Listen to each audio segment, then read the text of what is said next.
I like to say that the whole French Quarter is kind of a museum, but there are like 10 or 11 actual museums in the quarter, probably more than that actually.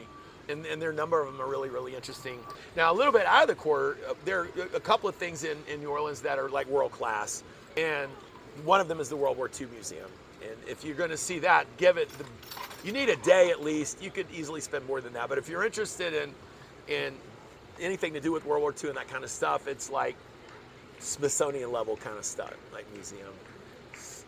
In the quarter, there are a number of old houses. The Herman Grema House right now is doing a tour that focuses on urban enslavement, on the life of enslaved people in the city, which is obviously different than out on the plantation. And they've done a lot of research to try to put together information about the names of like 70-something enslaved people that actually lived there during that time. It's really not that easy to put that together because those guys were like, by law, not allowed to read and write.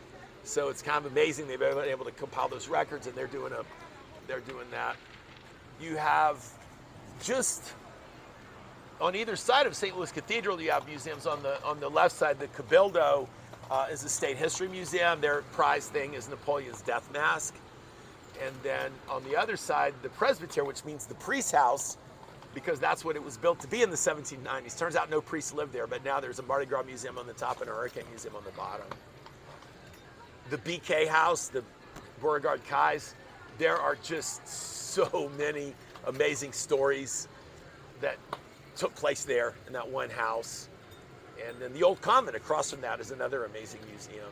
So all of those are great options. And the Jazz Museum in the old Mint is something else. A lot about museums.